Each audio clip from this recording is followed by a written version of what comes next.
Right, so I'm back, and wow. So this is I'm recording this just after the World Cup has ended. Of course, I saw the World Cup final. I didn't watch the third place game. I did skip out on quite a few games. I was quite busy, that's why I didn't record any quarterfinal predictions, semifinal predictions, or even the final predictions. I just had no time to record, no time to edit. But here it is, my review of the World Cup final, and hopefully I'll be able to bring out more videos about the final, my thoughts on the performances of certain players, certain teams, and just overall what happened during all the stages of this World Cup. But let's just get into my review, or just my thoughts on the World Cup final and the World Cup as a whole, because wow, so many things happened, so many emotions, especially at the end. And wow, you know what, let's just get straight into it. So France versus Argentina, of course, this is being recorded after the game, and it's official. It is official. Messi has cemented himself as a World Cup winner alongside his Argentinian teammates. Argentina have won the World Cup up against France. They played so well up until they dominated the game practically up until the 80th minute when Mbappe scored his first penalty, and then from then on France started to go on the rise, and then Mbappe scored soon after one of the greatest goals I've ever seen in a World Cup final, and possibly, maybe not the goal of the tournament, but definitely a goal defining moment in this World Cup match and this World Cup as a whole. But yeah, Mbappe was electric towards the end. He didn't really do much in the first half, and he really didn't turn it on up until that ending. But I mean, he turned it on, got a hat trick, and he was absolutely amazing for France, practically dragging them through all the way up until the penalties. Unfortunately, they failed to win, but Argentina, they were able to secure the win, their third ever World Cup as a nation. So they've won it now in 1978 with Mario Kempes, they've won it in 1986 with Diego Maradona, and now they have won it in 2022 with Lionel Messi, arguably the greatest player to ever play football. And it's insane. It's absolutely insane. Messi got 2 goals with a penalty and practically a tap-in that was almost cleared off the line by Jules Koundé, but of course it did go through, while Angelito Di Maria, El Fideo Di Maria, got himself a goal. He cried soon after, but he deserves it, man. He's also had a great career. But let's just talk about the entire team of Argentina, because as much as people love to give credit to Messi, and as electric and as magical and as special a World Cup tournament that Messi had in this one, you cannot say that he did alone. Argentina as a team played so well. I mean, they just kept growing after that Saudi Arabia loss. They had so much pressure on them. At least from my perspective, they had an unbeaten streak of over 36 games unbeaten, and then they lost up against Saudi Arabia. That's when all the pressures, all the expectations for Argentina plummeted, because they're like, whoa, they lost up against Saudi Arabia? How is that possible? And then afterwards, they played up against Mexico. Didn't have the greatest of games, but a single moment from magical Messi, he was able to get a goal. And then soon after, Argentina grew into the game, and they got a second goal, and they were able to defeat, of course, my nation, Mexico, 2-0. And then soon after, up against Poland, arguably their best performance of the tournament so far, and they were able to get a comfortable 2-0 victory that could have easily been 3-4, maybe even 5-0.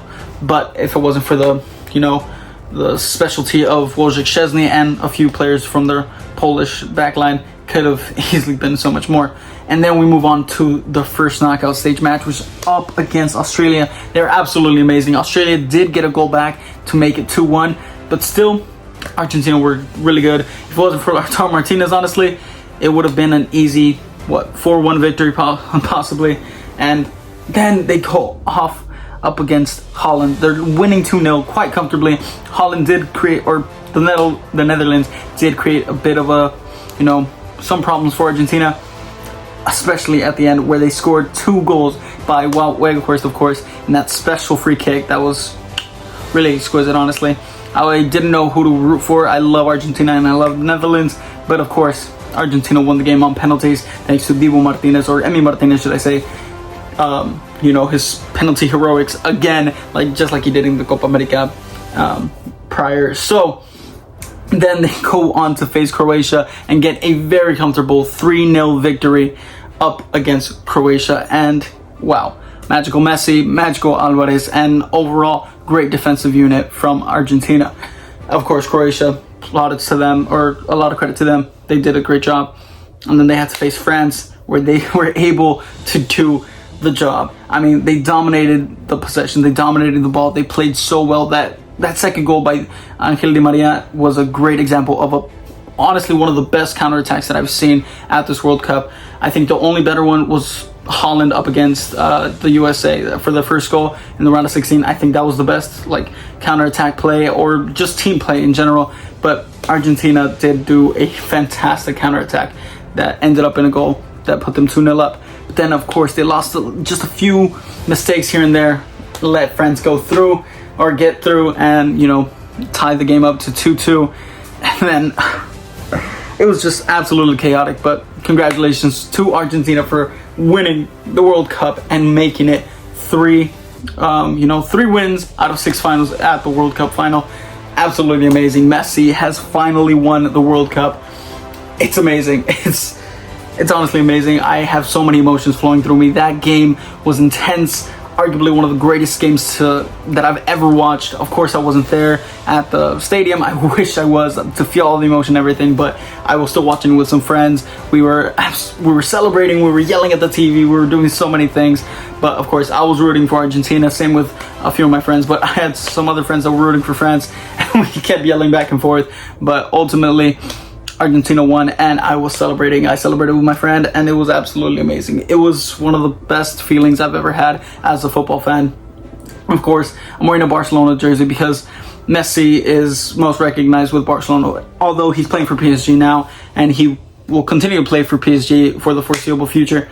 And yeah, it's really interesting to see. But anyways, honestly, I was a little scared. I was very scared for Lautaro Martinez coming on after Alvarez, subbing off Alvarez for Lautaro Martinez. It was a smart move because Alvarez had been running a lot, and he has a long, he's very young and he runs a lot, and I love that. He pressures amazingly. I mean, that's how we got a few goals in this World Cup, and he's absolutely amazing. I love Julian Alvarez, but he can't be doing that for 90 minutes, and especially since they went all the way to 120 minutes, it was a lot. So it made sense for Lautaro Martinez to come in. But based off of the Australia game and other games that I saw for Argentina, he honestly gave me Higuain vibes, and I was so scared for them.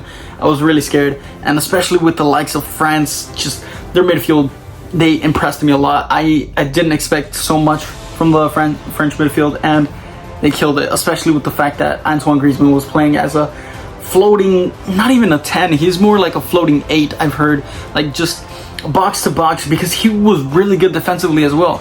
And it was a joy to watch. It was really a joy to watch. I didn't watch all the French games, but I did watch all the Argentinian games, and it was a joy. I loved watching these two teams play, and it was magical.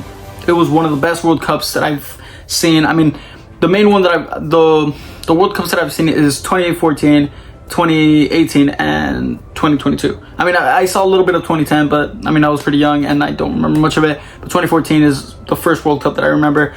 It was a great World Cup, but I mean, nothing compared to this one. This World Cup, honestly, I like to say that it's the World Cup of tradition, of other stuff, but I think the main thing was that it's the World Cup of goalkeepers. I feel like that a lot of goalkeepers showed up. Saudi Arabian goalkeeper, Wojciech Szczesny of Poland showed up. So many other players. Livakovic of Croatia, who, in my personal opinion, he was the best goalkeeper. He arguably should have got the Golden Glove, although I love Emi Martinez. He was absolutely amazing for Argentina. That crucial save against Randall Kolo Muani, and the crucial save up against the Australian player towards the end of the games. And honestly, all the penalty saves that he did, absolutely amazing. So credit to Hugo Lloris as well. He was absolutely fantastic for France. But yeah, anyways, I think so many great players played, so many great teams played, and it was my favorite World Cup experience so far. And hopefully in 4 years' time, since it's going to be in Canada, USA, and Mexico, hopefully I'll be able to go to some of the games. And yeah, but anyways, hope you guys enjoyed. I will definitely do more content in the near future because I will finally have a little more time on my hands. But anyways, hope you guys enjoyed. If you did, please do like and subscribe, and let's